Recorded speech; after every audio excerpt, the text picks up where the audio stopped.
I'm Paul Corbin.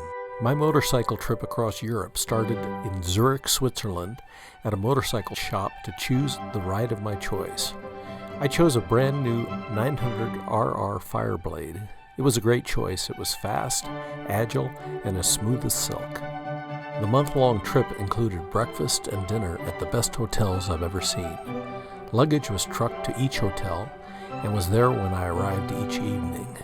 Many of the hotels could only be reached by mountain trolley or cable car. Every day was a three-dimensional postcard in motion. For dinner at the hotels, world-class cuisine was served that was locally indigenous to the region. The food was to die for, and a major highlight. I saw castles, churches, and vineyards that were over 1,000 years old.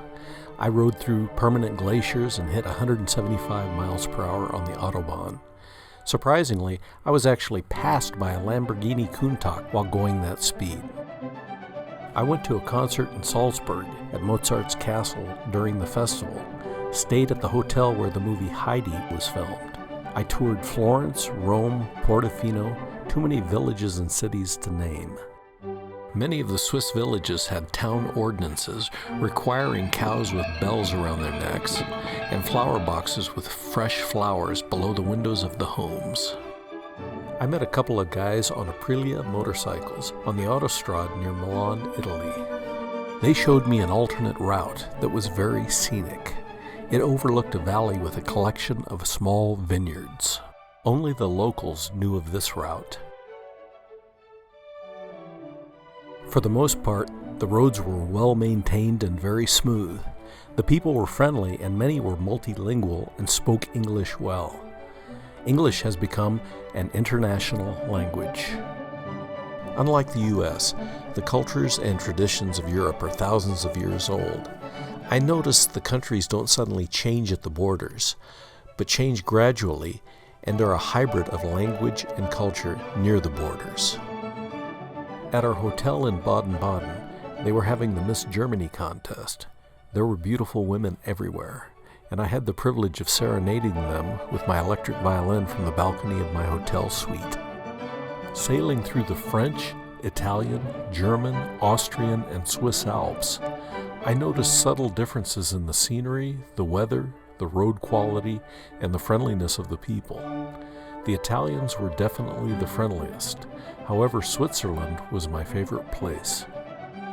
I became fast friends with one of the organizers of the Mozart Music Festival in Salzburg, Austria. He and his wife gave me a whirlwind tour of the city. There were string quartets everywhere and people playing chess on the giant chessboard in the main square. They have a very cultured nightlife in Salzburg. The architecture and history in Italy's big cities was amazing, though the air quality can be problematic. The smaller Italian villages, however, were clear, clean, and very pleasant.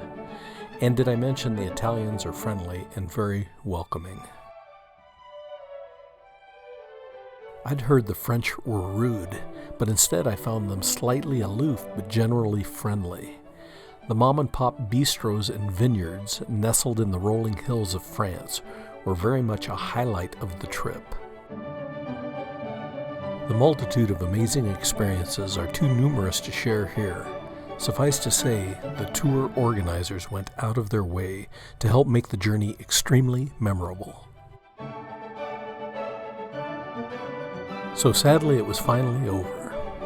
Returning to Zurich, Switzerland, I turned the bike in and hopped a plane back to the US. During the flight, I ruminated about this once-in-a-lifetime experience. It was the ultimate doubly